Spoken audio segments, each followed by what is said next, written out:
and welcome Element Church. We're so excited to be with you this weekend. We want to say a special welcome to those of you joining us online, live at our St. Charles campus right now. Can we just welcome one another today?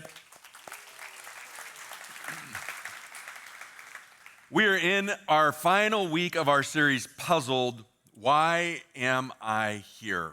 Over these last few weeks, we've looked at these four major questions that we see and that we find ourselves, all of us, asking at some point in our lives. And over the course of this series, we've done our best to address a number of these questions. We're going to finish it up today to be able to answer this. But these are the big four questions we have been asking along the way. Number one is identity.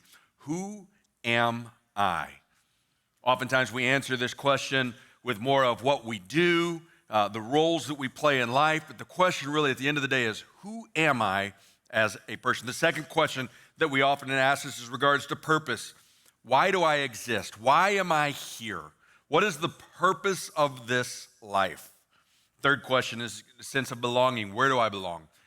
Where do I fit? Where should I be around? What is it that I'm supposed to be doing and with a group of people? We were built to be in relationship. That's why we have this sense of belonging that we each and every one of us have. And finally, that last is the significance. What did I accomplish? There's got to be more to this life than just existing. Many of us want, by the time we get to the end of our lives, to be able to look back and feel like there was a sense of accomplishment, that we did something of worth and of value. And we've looked at this over the last few weeks in a number of different ways. We really take it from our key verse comes from Job chapter 10, verse 8, where Job says to God, "Your hands shaped and made me." Why? Because each of us have a unique shape, a unique design in the plan of God that he's given us. And inside of that design, we find our uniqueness, but we also find the answer to those four questions. We find a reason to exist. We find where we belong. We find where we fit just right. We have taken over the last few weeks and we have looked at how each of those help us find our fit in the puzzle in the kingdom of God. And some of you are just frustrated right now that there's a gap right there. That's a strength. It's okay. I'm the guy that could care less about that level of detail. So for you today, I'm going to help you grow and just leave that just like that for now. We each have a divine design. For those of us that have been here over the last few weeks, if you've missed this at all, I encourage you to go back. But we've used the word design as an acronym. Why? Because your design is a sign of how God wants to use you. Your design is a sign of the direction God has for your life. And so we've looked at the acronym in design, the first one being your distinct personality.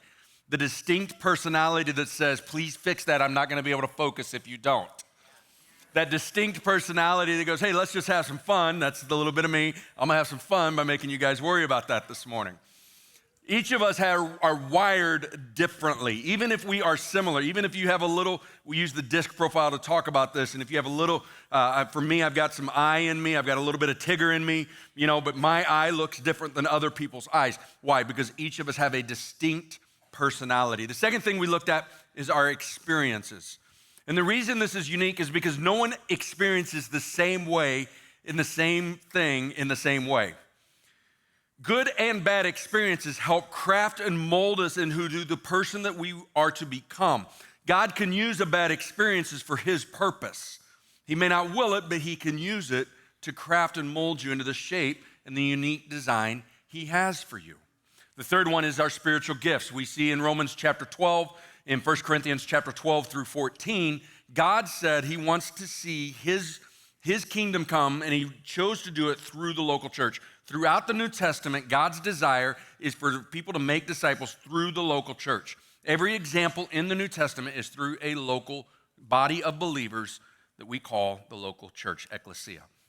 And so he gave spiritual gifts to each of us to fulfill the role that we have inside of the local church for that.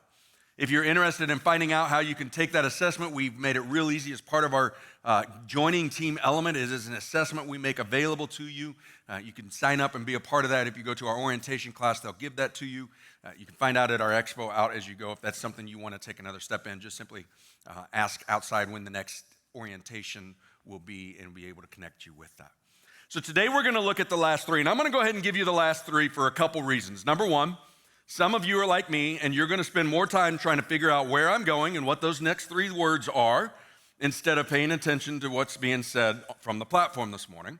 And then some of you are going, there's no way you're getting through all 3 of these in the next 30 minutes. Trust me, I will. And but I'm going to go ahead and give you all 3 so you can just relax and not have to worry about if I'm actually going to give you the last one. So we're going to look at these next 3 today. First thing we're going to look at is our inspiring passions. The second thing we're going to look at is our guiding strengths. And finally, our natural talents and abilities. All of these things, all 6 of these are what make up your unique, what I say, your divine design, your unique design of who God has made you to be. It takes all of these things. It's not just your personality. It's not just your experience. It's all of these things together that make you who God has created you to be. So let's dive in with inspiring passions. Have you ever asked God, I just wish you would give me a vision for what you want for my life? Like, I just wish I knew what I was supposed to do, what the next step I was supposed to take. Oftentimes we want to start with vision, but the reality is there's something that comes before that, and that's passion. Passion precedes vision. Passion precedes vision. Oftentimes it's the passion in our heart that precedes the steps God wants us to take. It's what inspires us to begin to take those steps. 1 Chronicles chapter 28 and verse 2, the children of Israel have been traveling around. They're just now becoming a really established, well-known kingdom. And David decides he's ready. He's got such a love, such a passion for the house of God that he wants to create and build a permanent place for the ark to reside. We see this 1 Chronicles chapter 28, verse 2. Then King David rose to his feet and said, "Hear me, my brethren and my people. I had it in my heart to build a house of rest for the ark of the covenant of the Lord, for the footstool of our God." Those words right there says he had it in his heart. He had a passion that led to his vision. He had a passion to build a house for the kingdom of God, for the ark of the covenant, for the presence of God to permanently reside. He began to build on this passion. That passion led to the vision of what it should look like, the design, the plans, the architecture, the materials that would be necessary. And we see this in chapter 29 of verse 1. For David says, "For the work is great because the temple is not for man, but for the Lord God. Now for the house of my God, I have prepared with all my might." If you know the story, David actually makes the plans, creates the plans, gets the material, but it's actually his son Solomon that ends up building the house of God in this moment. Passion precedes vision. The vision comes, what it's going to look like, how it's going to be, what it's going to be formulated. But here's the great thing. Passion is contagious. Passion is contagious. Have you ever been around someone that's just so passionate about something that you don't even care about, that you just, like, you find yourself excited about it and you're not sure why? You know, have you ever been around like a really passionate Chiefs fan who just is so excited that Travis Kelce finally put Taylor Swift on the map? And if you have not been following social media or anything at all, then you'll catch up on that one later. But the reality is there are people that are so rabidly passionate about things that when they get excited about it, they talk about it, it makes other people, even if they have no desire, they could care less about football, they could care less about the game, they could care less about the players, and all the next thing they find themselves, they're just wrapped up in that moment. Why? Because they're so passionate about that thing that those around them, it becomes contagious, it begins to spread. Passion comes from within our heart. It comes from within our desire for certain things. And not every passion is necessarily a God-given passion. I don't believe God really cares that much about sports. Believe it or not. I will pray for my boys' football team. I will pray for the safety of that team on an ongoing basis, but I do not pray that God give them the win, because I just feel like God's going to look down on me and go, "Really? You think I care?" 1,000 years from now, it ain't gonna matter who won the Super Bowl in 2023 and 24. But there's a passion in my life. I love sports. I love being around sports. And the way that passion comes to fruition in the will of God is because I also have a deep, strong desire to see people come to know Jesus. I found myself years ago when I began to really understand it, I began to get frustrated with some fellow believers. We were sitting around and they were debating some different things. And at the end of the day, I just looked at them and I said, but what is it going to do to reach more people for Jesus? Because the things they were debating only really mattered if you were inside the church. and you really want to get my blood boiling, you really want to get me frustrated, let's sit here and argue whether the Hebrew means this or this, because at the end of the day, the person that doesn't know Jesus doesn't really care what the Hebrew means. I want to be able to connect people to God. Why? Because I know that he can change their world. He can give them a hope for now and for eternity. And so the way God has used this for me is my passion of sports. From a young age, my boys have been involved, and then they play football. We played, I had a chance to direct a little league flag football team when we lived in Springfield, Missouri, and got a chance to connect with the community and other coaches that way. When we moved up here, I dove right in. My boys started tackle football when we moved up here 6 years ago.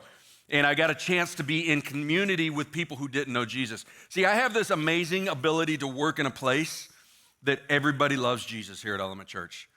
But I also work for a pastor who understands and has a desire not just for the congregation and our church members to share Jesus with others, but our staff have a responsibility. Jesus was a friend of sinners. He didn't just preach. He didn't just stand on the Mount of Olives and the Sermon on the Mount and deliver a sermon. He was having lunch and dinner and going to the wedding feasts and the parties, and he was a friend of sinners.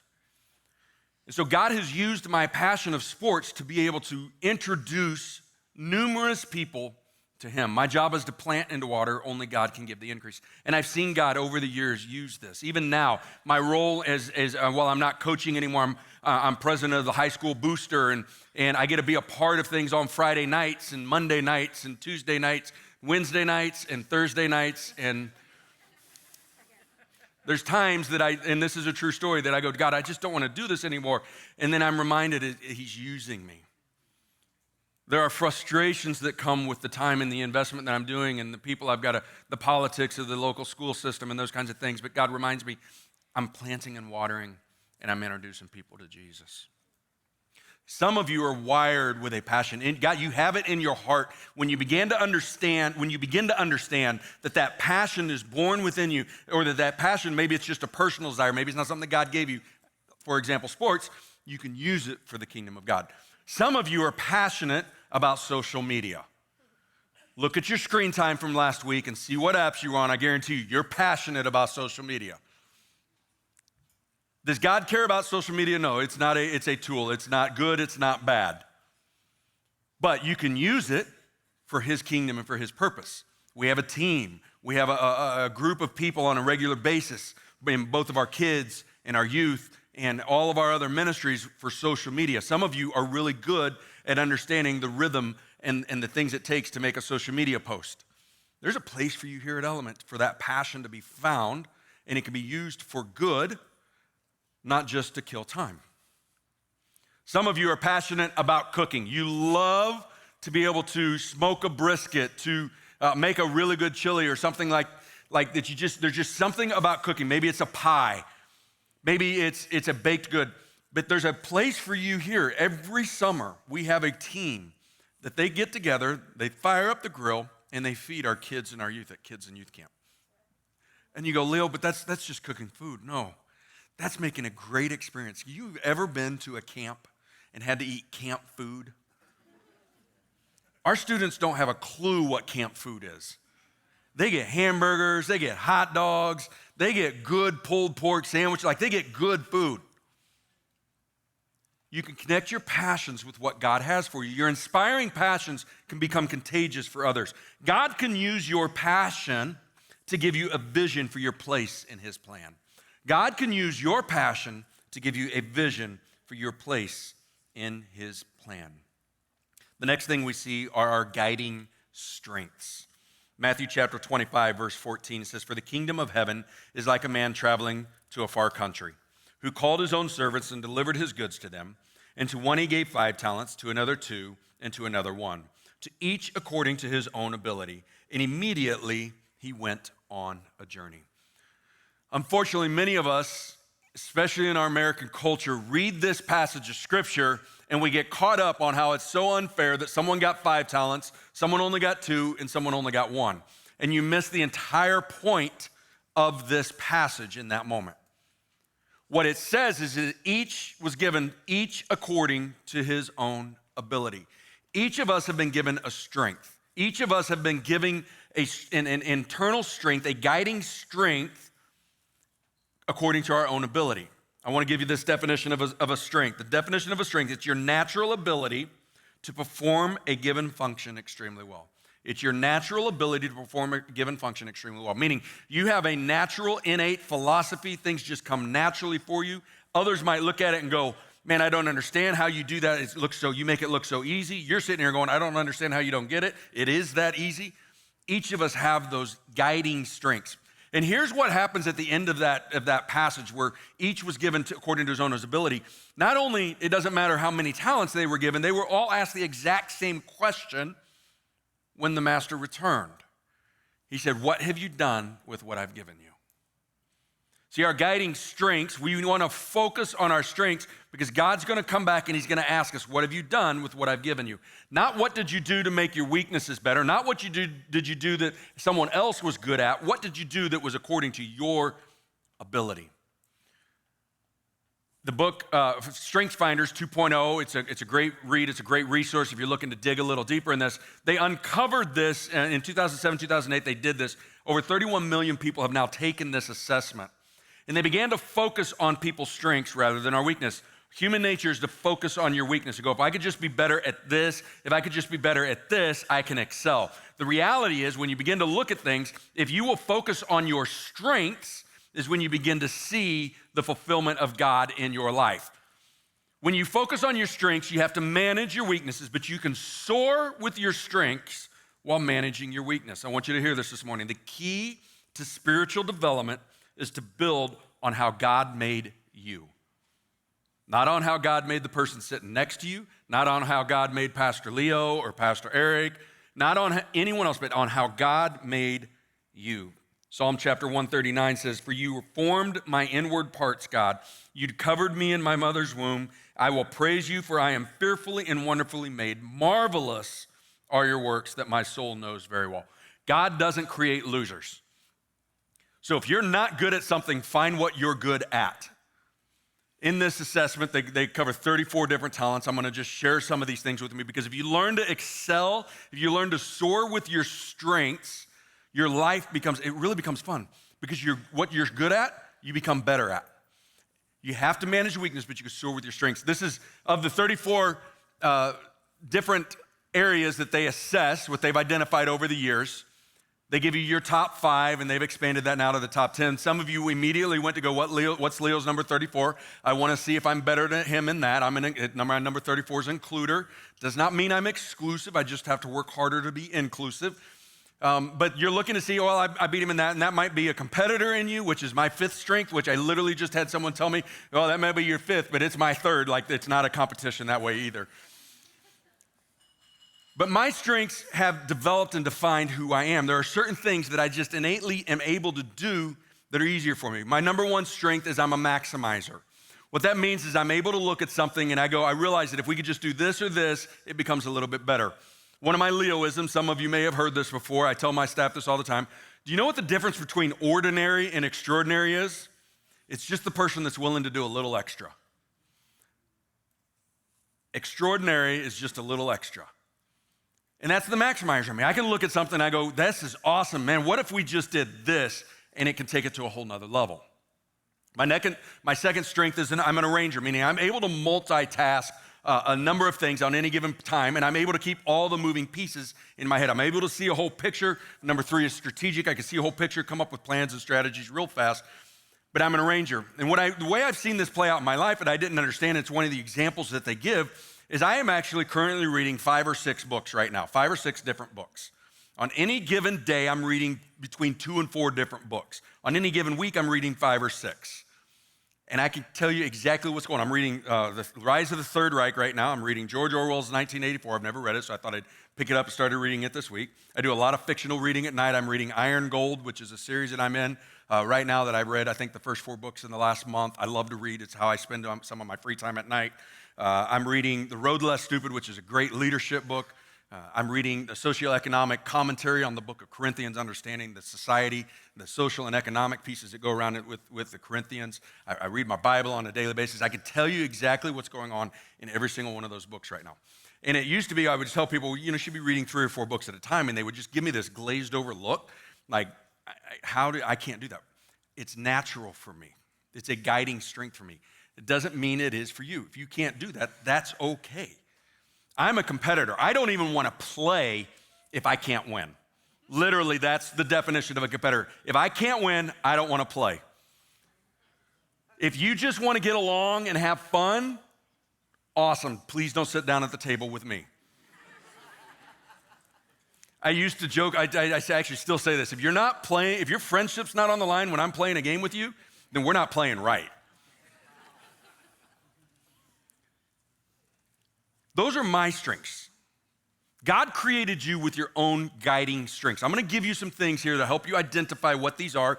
The assessment's one way to do it. You don't have to spend $20 to go figure that out if you want to. It's a good investment, but you don't have to spend the money. I'm gonna give you 5 things to help you identify some of the natural strengths that you have. Number 1, search inside for answers. There have been things that you've done since you were a little kid that you just find really easy. It's philosophy, it's a decision, it's the way you approach life. You just understand it. And others might look at this and go, I don't know how you got there, but it just comes natural to you. It's a guiding strength. Number 2, identify satisfying competencies. It's not just that you're good at something, it's that you find satisfaction in it. In the book, it talks about you can be good at something but not actually enjoy doing it. It's not actually a strength. I'm actually relatively good in the area of finance with money and those kinds of things and budgets. What I love about budget season at Element Church is being able to figure out how all the moving pieces fit together. That's the arranger in me. We only have this much to work with. One of the things I love about Pastor Eric is he's very stewardship-minded, and I only have these certain pieces that can work with, but when it comes, once the budget's set, I don't want to touch it. I'm good at it. I can read a budget, I can read a balance sheet, I can tell you what our statement of activities looks like, I can read a P&L. It's not a hard thing for me. I just don't get any satisfaction out of it. So I'm competent in it, but I don't find it satisfying. It's not necessarily a strength, it's just something I can do well. So it's not guiding me in my steps of life. Number 3, watch for areas of rapid learning. There are certain things that you just pick up on, certain things that you can just see, and when you begin to find that it's just real easy, again, your friends are going, man, how did you do that so fast? How did you learn to do that? And those things become a great indicator that it's probably a natural strength. Number 4, affirm glimpses of excellence. These are the times where you get done with something or you see a problem and you bring a solution, and your friends or your coworkers or your boss looks like, how did you get here? And you have to stop and go, I just did. Like, if you've ever just kind of had that same, it's easy. I just got there. Now, you could stop and think most of the time. You can stop and go, okay, well, I did this, and I thought if we did this, like, you can get there, but you don't realize how quick and easy it was for you to get there. That's usually an indicator that whatever just happened in that area is a strength of yours that others may or may not have. And finally, excel in personal mastery. Once you've found your strength, grow in it. Focus on your strengths. Soar with your strengths. Now, this is not an excuse to ignore your weaknesses. It's not what I'm saying here. You have to be able to manage your weakness, but your weakness will never become a strength for you. Right? All you can do is manage it. And the best way to manage it is usually to go and bring a team member along with you. I am not great. I can plan. I don't like to plan. I prefer to improvise. It's more fun. I got a lot of Tigger in me. I like it to be fun. And if I got a plan and I might be able to get steps 1, 2, and 3, but I need 7, 8, 9, and 10. That's when I need Pastor Cisco to come along and help me out. So I bring people along that are better at planning in the details than I am with me, so that my weakness doesn't keep me from soaring with my strength.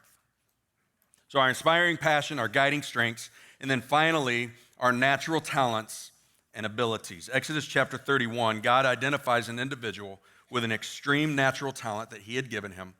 And he says, "And the Lord spoke to Moses, saying, See, I have called by name Bezalel, the son of Uri, the son of Hur, of the tribe of Judah. And I have filled him with the Spirit of God and wisdom and in understanding and knowledge and in all manner of workmanship, to design artistic works, to work in gold and silver and bronze, and cutting jewels for setting, in carving wood, and to work in all manner of workmanship." Some of us have a natural ability to build things with our hands. It's just, you were born that way, you understand it. You can look at a shelf or a desk or something like that and you can go, all right, you can picture it, you can go to Lowe's, you grab all the stuff you need and put it all together. I'm not that guy. My wife is phenomenal at interior decorating. In fact, we start Christmas decorating this week. Hopefully. With kids, it's getting a little later. It is Christmas season for us at the Crosby. October 1st, Christmas season. But she's great at interior decorating, but she's also very frugal, which I appreciate both of those things. Which means she likes things to look good, but she's okay in buying it on the cheap. Which creates extreme anxiety for me because we end up shopping at places like IKEA. And because I'm not gifted with my hands, when she brings a box home from IKEA, it sits there for about 2 weeks. With her daily asking me, hey, are you gonna get that together this week? Yeah, I'll get it. Why? Because it's not a natural ability for me. I just wanna get it done. And so by the time I'm on step 6, I realized I messed up step 2 and I gotta start all over. Some of you can do that like that. It's not a problem at all. Some of you are very gifted with your hands. Some of you are naturally talented with music and musicians and our creativity that happens, the artistry that happens each weekend here on our platform. I wanna be that good. I'd love to be a musician, but I'm telling you what, I will never be as good as the people that stand on this platform every weekend. I think one of the biggest things that we have done as a society, probably one of the worst things we have done as a society, is tell people you can be anything you want to be. Shaquille O'Neal will never be a jockey on the back of a horse. Some of us are just built differently. We just are different. If we were all the same, can you imagine how boring life would be if we were all the same? Why? Because we're each unique. I see this in my kids, the exact same DNA in all 3 of my kids. They have the exact DNA, the same experience in the parenting environment that they're being raised in, but they're very different in the natural abilities God has given them.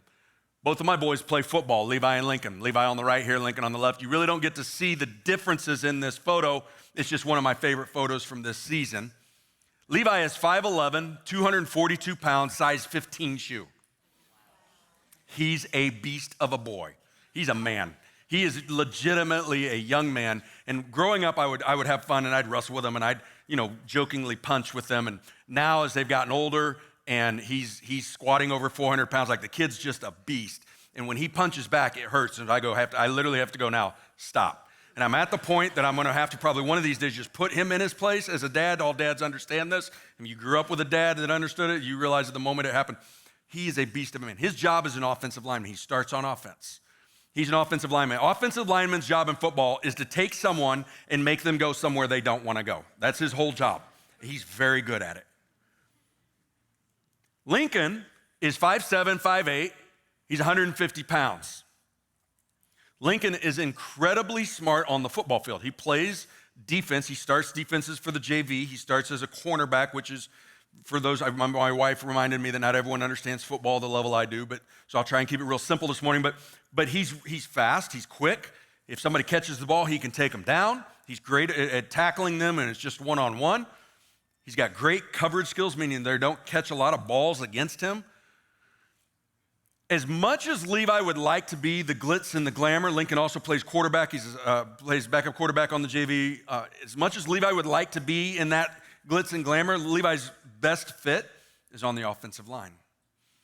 And what I love about football is it's such a great sport that I understand everyone, it's not, there's these, most people know the name Tom Brady or Patrick Mahomes nowadays, and they understand that these guys are amazing football players, but the reality is they wouldn't be anything without their offensive line.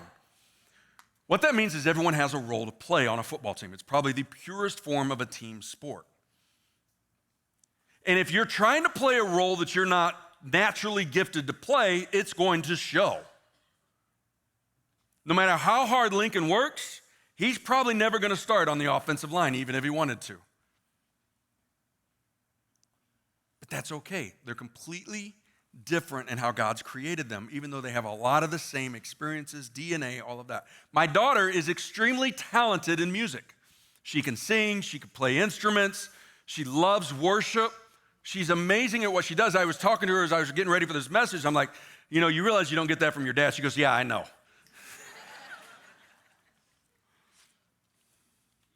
She has no desire to play sports whatsoever. She is in theater. She is part of local theater. She does a number of different plays throughout the year. She has a natural ability to not be stage fright on the platform. She gets nervous, but it doesn't keep her from doing these things. Each of us have a natural gift and ability that has created in us a unique design for us. Ephesians chapter 2, verse 10, it says, "For we are God's workmanship, created in Christ Jesus for good works, which God has prepared beforehand that we should walk in him." All 6 of these things, the distinct personality, your experiences, your spiritual gifts, your inspiring passions, guiding strengths, and your natural talents and abilities create this unique puzzle piece called you. And what you find is when you live inside of that unique piece, you begin to see God has a perfect fit for you. When I was about 38 years old, I began asking God, I was walking through this challenge myself. I'm going, God, what's next? I need a vision. Where do you want me to go? What is it you want me to do?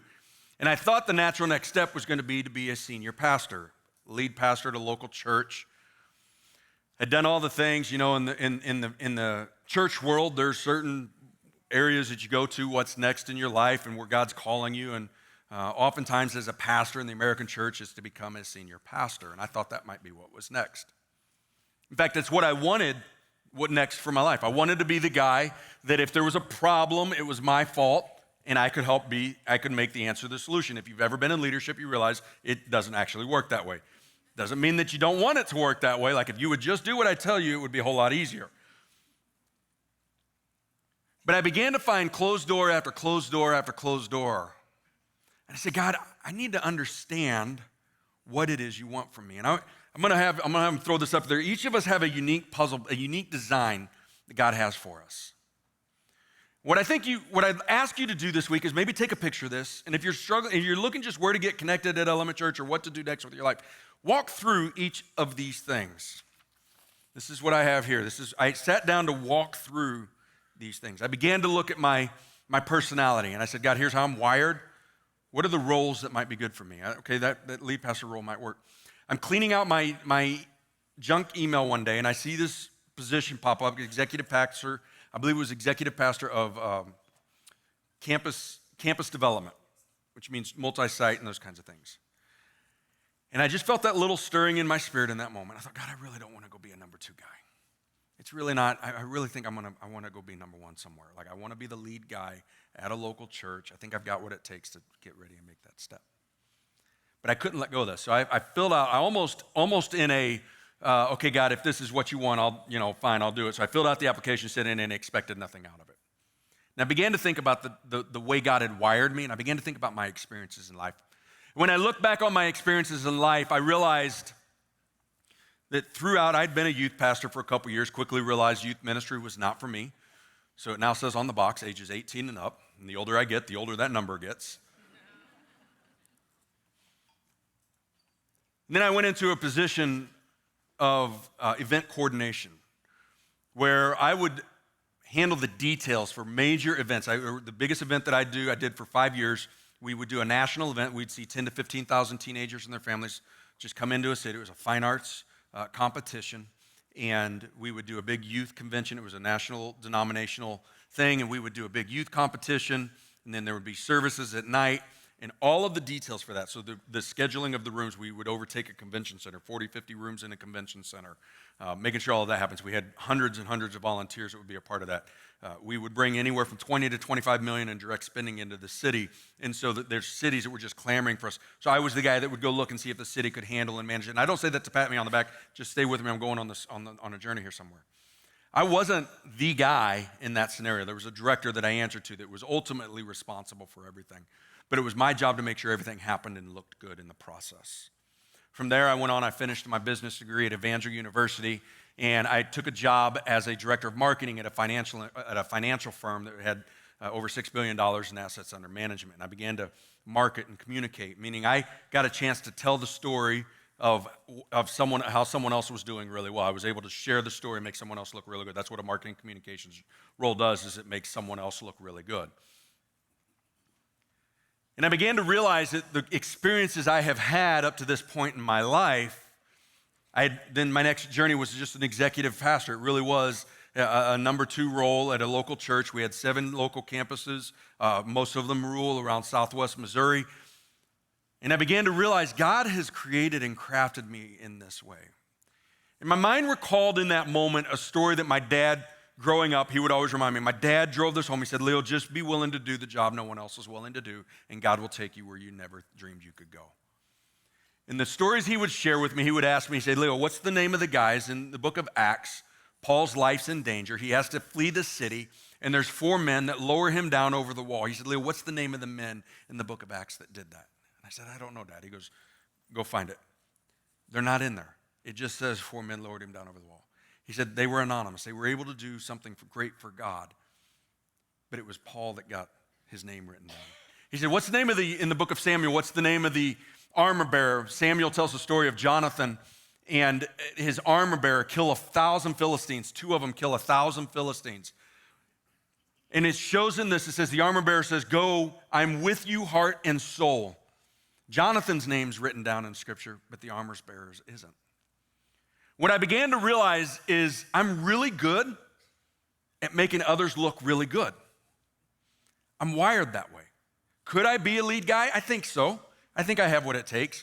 But the best fit, the way I'm going to fit perfectly, is by understanding my unique design, exactly where God has me in this world.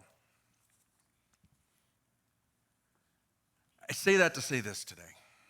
Some of you are wondering, where do I fit? Where do I belong? Why do I exist? If you've ever put a puzzle together and you're missing a single piece, it doesn't matter whether it's an edge piece, a corner piece, a middle piece. All you know is you're missing a piece. God has a perfect picture of what Element Church should look like. And for some of you, He has designed you as a perfect piece to a solution to move us forward and to continue to reach more people. And the body feels it and God sees it when that piece is missing. See, God chose the local church to share His message. And it takes all of us working together. We don't apologize about the fact. Some people go, well, it's a big church, they don't actually need you. That is a pure myth. Every weekend we have opportunity. Every week during the week we have opportunity. And it's not about filling seats that we need. Here's why. We know that if you will follow God's plan for your life, just like I did coming to St. Louis, which made no sense whatsoever, I have seen God do things through me over the last few years that I never could have dreamed of. But I had to be willing to understand it was a unique piece that was going to fit just right here. And when I took a step of faith and walked in that, I have seen God continue to guide me along the path. And there's a place here for you. But it does start with that very first question. Why am I here? Who are you? What is your identity? And it starts with understanding that the only way you can find fulfillment of that is our identity in Christ. Will you bow your heads and close your eyes with me? If you're here today and you go, Leo, and all this stuff sounds great, and I know I've got this unique design, but I just don't even know who I am. Whether you're online, there in St. Charles, no matter what's going on right now, if you don't have a relationship with Jesus and you're asking yourself those questions, it starts with a relationship with Him. Scripture makes it very simple. It says all we have to do is confess with our mouth, believe in our hearts that Jesus is Lord and God raised Him from the dead, we can be saved. That's all it takes to start a relationship with Him. Maybe you've walked away from that relationship.